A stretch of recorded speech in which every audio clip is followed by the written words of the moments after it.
We have a bulletin just received.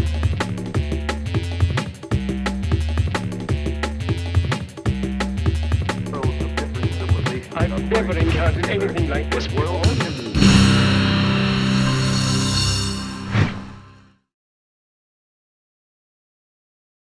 Adobe Premiere Basics. This video is about the basics of editing video using Adobe Premiere.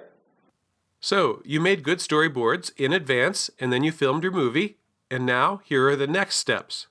Make a folder, put everything in it. Again.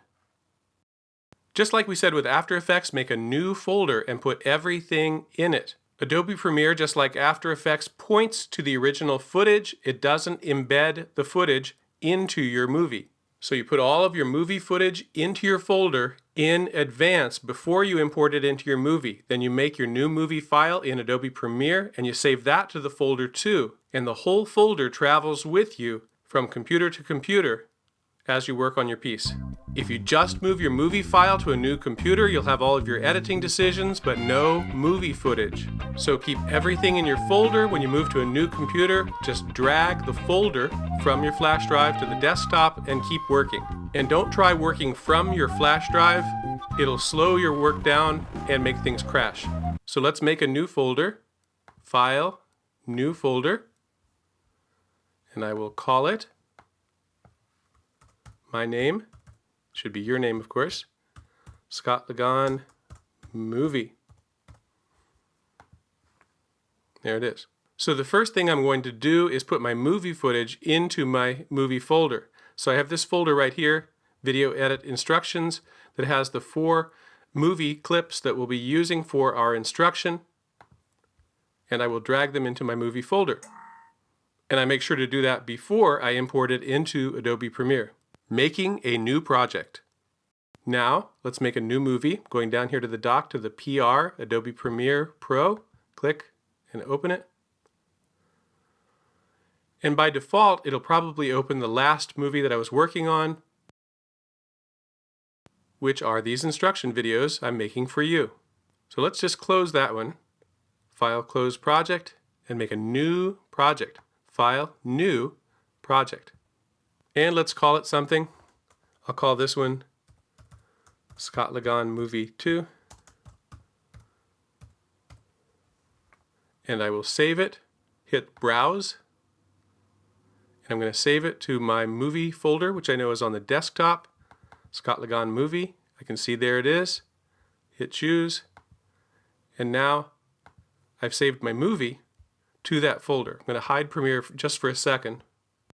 I'm going to look in the folder again, and you can see here's all the movie footage, and here's the movie.proj, Premiere Project. And it's very important that both of those things, the movie footage and the movie file, are in your folder and they stay there.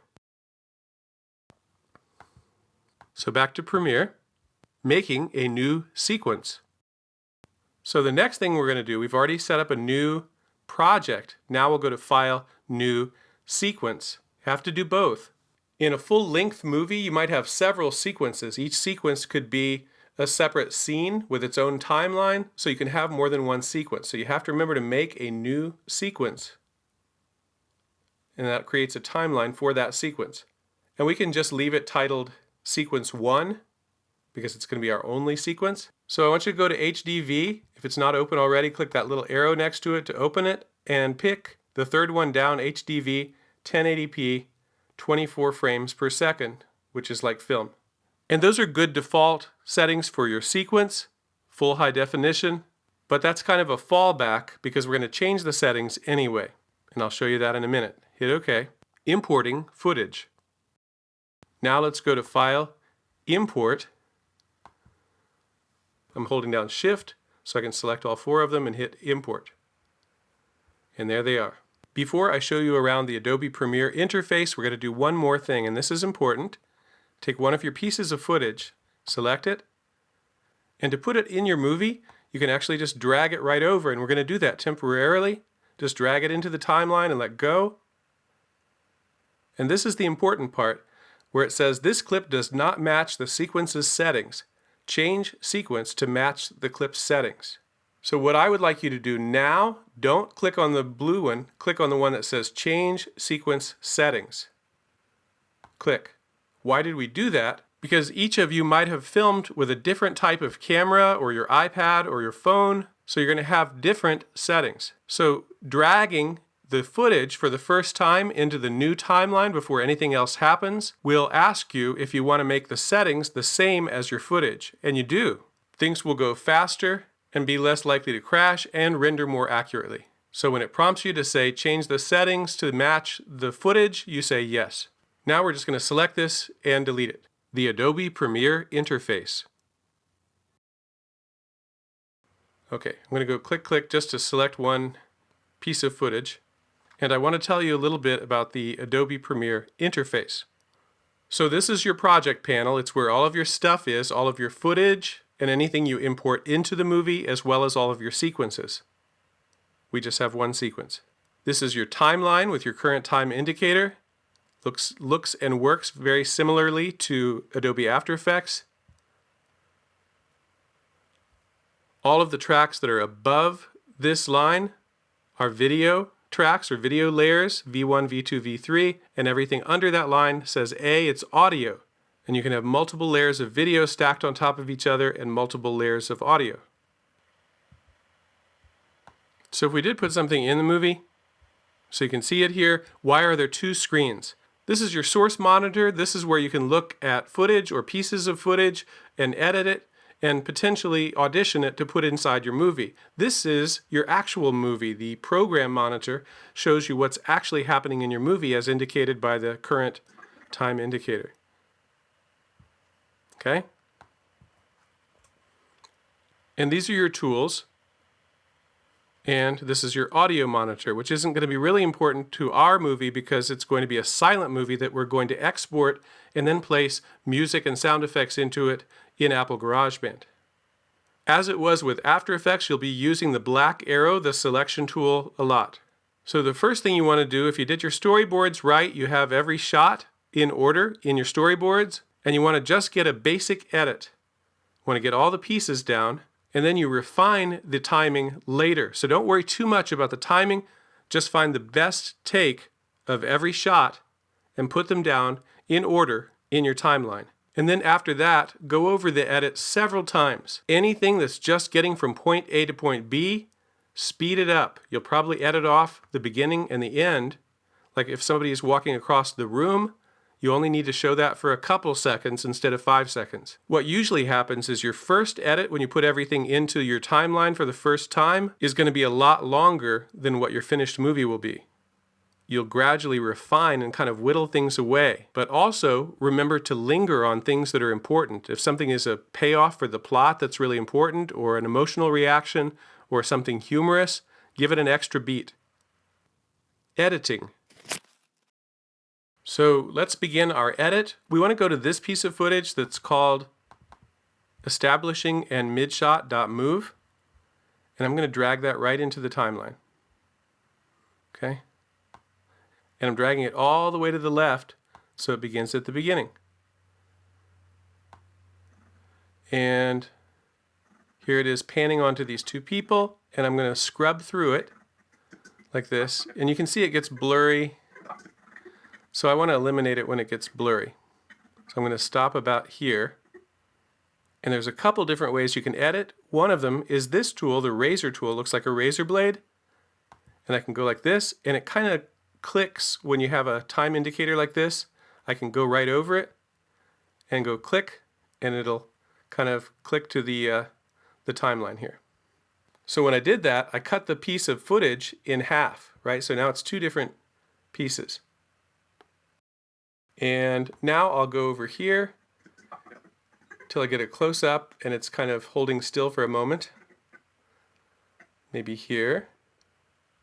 And this time I can go over with the black arrow, the selection tool, right over the front end, and I can just grab it and pull it in order to edit and make it start right here. Then I just want a few seconds of footage. I'm going to hit the space bar so it's playing in real time. Okay, so that's enough. And I'll edit by dragging. And now I have a little edit, and I can select something, and I can move it over, and it kind of clicks in place also. It snaps, and you see you get these little white arrows when the edges of the two pieces of footage are right against each other. Okay, so now I have two edits from the same piece of footage. And all editing is non-destructive. So your footage is still all intact, right? So you can have one piece of footage, but you can have several different kinds of edits in different places in your movie from the same footage. And nothing ever changes or destroys your original footage. It just makes reference to it. Insert and overwrite. So next, let's go to the over-the-shoulder shots. So first, we'll click on over-the-shoulder shot. Click, click, over the shoulder shot 1. So I'm scrubbing through the footage. And when I get to here, I'll mark an in point. It says mark in, click, and that's where my edit starts. And then I'll press, so it's playing in real time, and then I'll mark an out point. So to put your movie clip into the timeline, you could do it a couple ways. I could actually just grab from the middle and drag it right down. I'll hit undo. And we can also insert or overwrite. Let me zoom in momentarily. Use the magnifying glass, and you can click to zoom in. You can also use these squares on the scroll bar, and I'm pulling to the left to make it small and pulling to the right to make it big. So we have these two pieces of footage, and I want to show you close up what would happen with insert and overwrite. So when we want to insert a new piece of footage, we want to make sure that the timeline indicator is someplace where there's no other footage. If you put it in the middle of existing footage and we go to insert, watch what happens. What it'll do is it'll split this footage in half and place the new footage right in the middle of it, right where my timeline indicator is, right? Click. So if you accidentally do that, just undo. So that was insert. Now overwrite is the one next to it, overwrite. And if you click on overwrite, it won't move this over. It'll just replace the footage starting here. So watch what happens with that. Click. So now that footage got partially replaced by the new footage. So again, be careful where the timeline indicator is before doing an insert or an overwrite. And if you accidentally erase part of your footage, just undo. So now I'll move the time indicator over here where there's nothing. I'll hit insert, and I've inserted my movie footage with the in point and the out point that I marked, right? And here it is. Okay, so I'm going to scoot that over so it snaps to the other piece of footage. Now I've got 3 edits.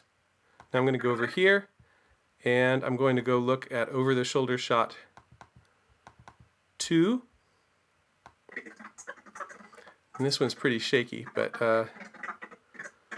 that might be good. I'll mark an in point here, play.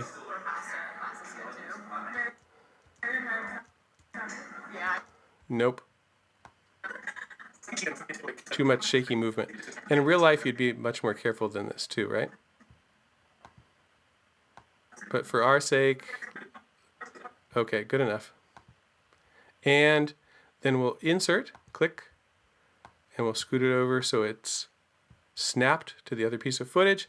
Now we have 4 edits. I'll zoom out so we can see our whole little movie. And the last thing is, let's go to close up. Click, click. We can see close up. We're going to look for a specific scene. So somebody is sneaking up on somebody. So we'll start here. If you want numbers, it's 23 seconds and 24 frames. I'll mark in, and then I'll go over here. And we have a person sneaking up behind her. And I'll mark out. And insert. Okay, so now we have a whole little scenario here. Okay, and we're going to do a couple of things more, and then I'll play back the little scene. Okay, rise. The rate stretch tool. So it would be good if that slowed down. And to speed up time or slow it down, you can use this tool, the rate stretch tool. Click, and again, if you put your mouse over it, it says what it is. So if I were to grab this by the end and make it smaller, I haven't edited it with that tool, it just speeds it up, right? So it'll go much faster now, right? So that's not what we want. We don't want it to go faster, we want it to go slower. So I'll undo, and now I'm gonna drag it, so if it's twice as long, it's twice as slow. If it's twice as short, then it's twice as fast, right? So I'm gonna stretch it out so it's twice as long and maybe a little bit longer. Okay, so now it should move in slow motion. And also the audio is in slow motion.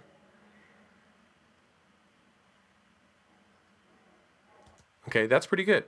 Export frame. So now the next thing we want to do, we want to go to the very end frame. And you can tell what the end frame is. I'm using the back arrow and the forward arrow on my keyboard. I'm going back, back, back. And you can go frame by frame to really get an accurate edit, navigating with just those arrows. Here's the forward arrow, one frame, one frame, one frame. And here's the back arrow. So I want to get the very last frame of the movie, and then I want to hit this little camera that says export frame. Click. And make sure this box is checked, import into project, and hit OK. And that makes a freeze frame, and now it's in your project just like any other piece of footage. So I could drag that over here and put it at the end and change its length, and now the figures will freeze at the end. Okay. Getting rid of audio. So one last thing before we view our movie, we want to get rid of our sound, right? All of our sound is going to be added in GarageBand. We want to get rid of the sound that we made while we're filming. It's probably us just directing and telling people what to do. So in order to do that, you go to each of these pieces of footage, select it, and hold down the Control button, Control, click, Unlink, and then I select the audio and I hit Delete.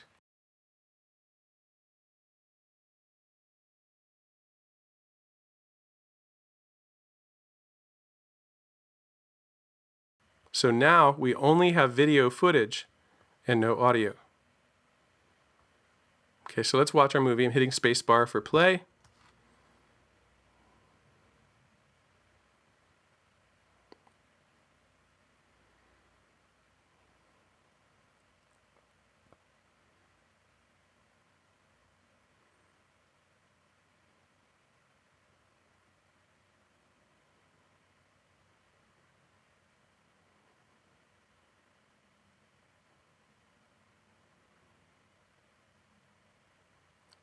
Okay. Zoom. So over here in the program monitor where your movie is, you have fit as the view, works just like After Effects. You can zoom out temporarily and you can zoom in to see details, then go back to fit so you see the whole thing. You can adjust this. I'm grabbing the edges, and you can make the timeline smaller and the screen bigger, or vice versa if you had lots of layers of stuff in your timeline. Occasionally during your edit, it might be good to view your movie full screen or close to it, and you can go here, click on this little icon, and you go to Panel Group Settings, Maximize Panel Group, and now your movie is just about full screen, so you can watch it bigger and see any flaws that you might have not noticed before. And if you want to go back to the editing interface, click there again, Panel Group Settings, Restore Panel Group Size. Add a marker. And the other thing is, if you need something to occur at a certain time, you can, if nothing is selected, you can hit this here, Add Marker, click, and it adds a marker to the timeline. That doesn't affect your movie, except it shows you where something is. Like say somebody falls over at a certain point and you need some other footage to go right there that you haven't found yet or you haven't filmed yet. Okay?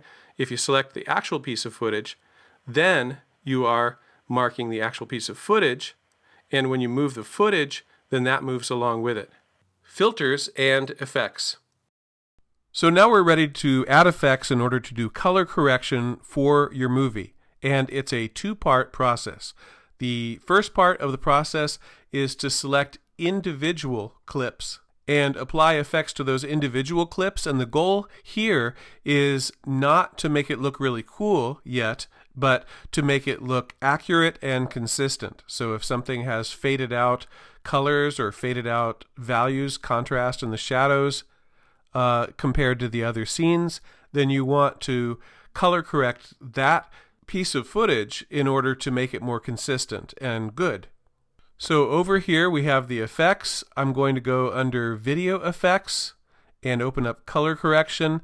And under color correction, I'm going to go with Lumetri Color, which is a good all-purpose place to start. You're welcome to experiment with other effects as well. And I click on Effects Controls, making sure this piece of footage is selected, then select Effect Controls. And under Lumetri Color, I'll open up Basic Correction, and I can change the color temperature, say it's more warm or blue than the rest of the footage, and I can change the exposure, brighter, less bright. I can adjust the contrast, boost the shadows, de-emphasize the shadows, and I can adjust highlights and shadows individually. So again, the only reason that you'd want to apply effects to individual pieces of footage is if they look different than the other pieces of footage, or they're lacking something in quality, like faded out in the shadows. Okay? Color look, applying an adjustment layer. So now we want to put an overall color look and assign it to our movie. And do you want it to be bright and sunny and orangish in color temperature, high contrast, or do you want it to be the opposite, kind of bleak and low contrast and bluish in temperature, or desaturated or really saturated in color? What's appropriate and will help enhance your story. So that's what we want to do for part 2, is to give an overall color look. And to do that, we want to create an adjustment layer that we assign the overall color look to that goes across the entire movie. So to do that, we do File, New, Adjustment Layer. And if it's grayed out like that, then simply select this, the project window, and then go back, File, New, Adjustment Layer, and that's okay. And now we see that as another thing like a movie clip, right? So now I'm going to zoom out here so I can see my entire movie, and I'm going to drag my adjustment layer over so it's on a second layer on top of all the other stuff. Okay, and I just grabbed it and pulled it so it goes over the entire movie. Adjustment layer. So that adjustment layer is invisible right now. It's just waiting for us to put stuff there. So I'm going to go back to Lumetri Color. You're welcome to experiment with others, but it's a really good all-purpose effect. And I'm going to drag it to the adjustment layer this time. And I'm going to go to Basic Correction again. And this one I think I will give kind of a bluish color temperature to it. And that's good. And then I will lower, I think I'm going to raise the exposure, but I'm going to lower the contrast. And I'm going to leave the highlights and shadows individually. Maybe I'll take the shadows down a little bit, make it a little bit more bleak.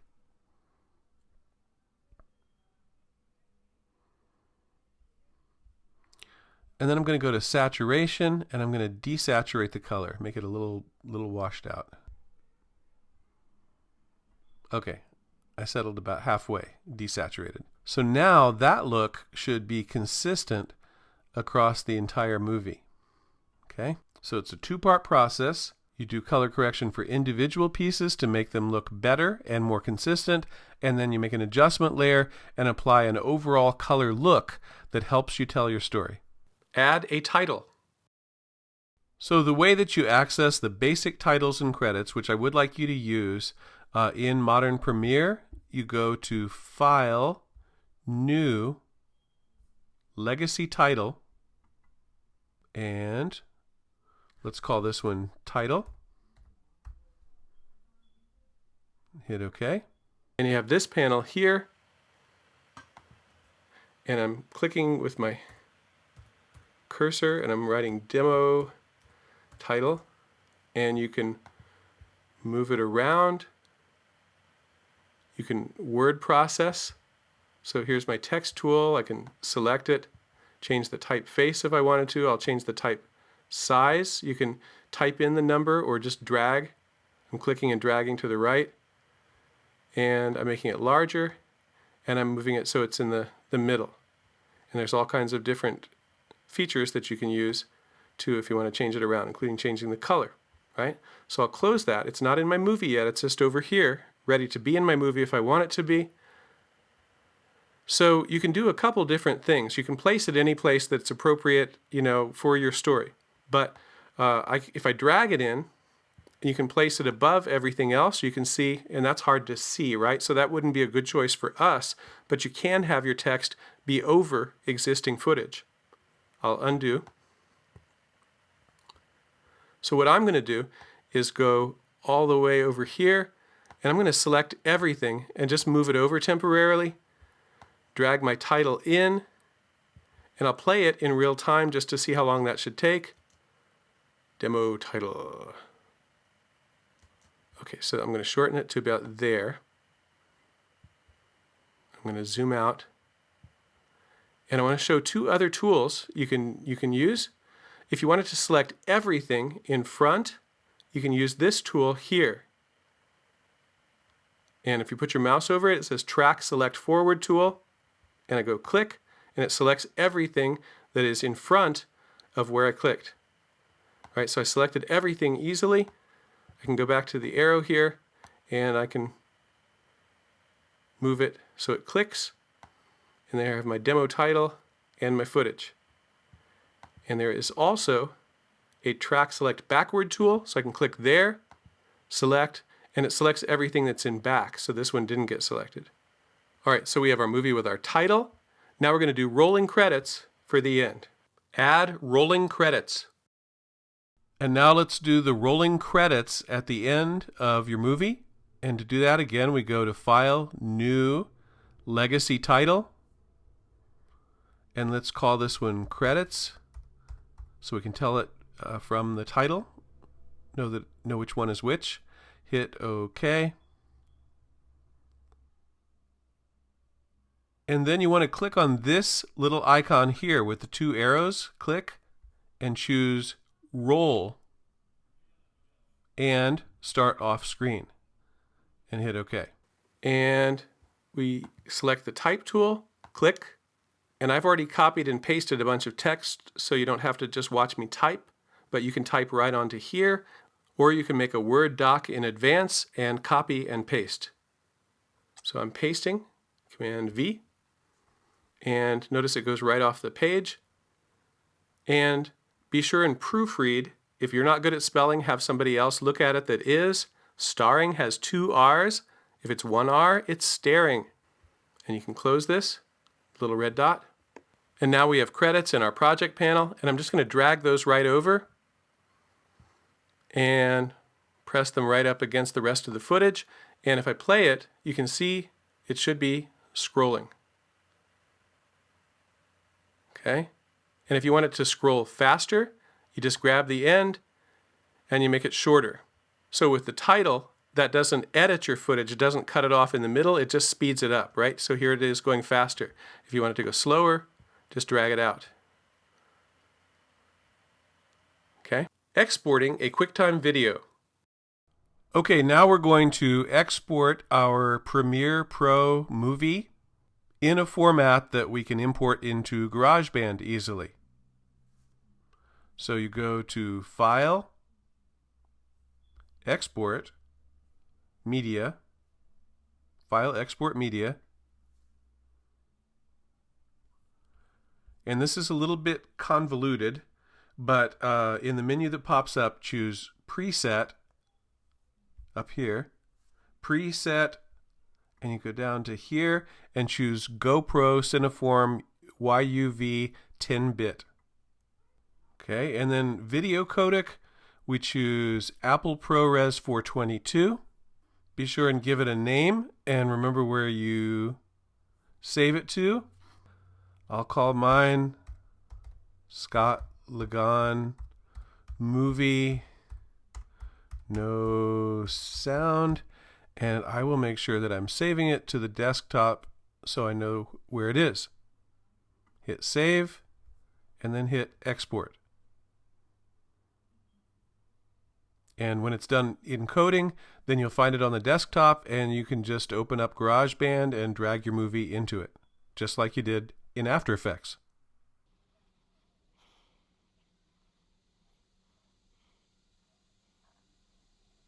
There. So that concludes our Adobe Premiere instruction. Once you export your movie as a QuickTime video, you'll want to import this video into Apple GarageBand and add music and sound effects. You can review our GarageBand tutorial from Project 2 if needed. When you've finished putting in music and sound effects, you'll export your final QuickTime movie with sound from GarageBand. This is the file that you'll hand in. I'm looking forward to seeing your visual stories.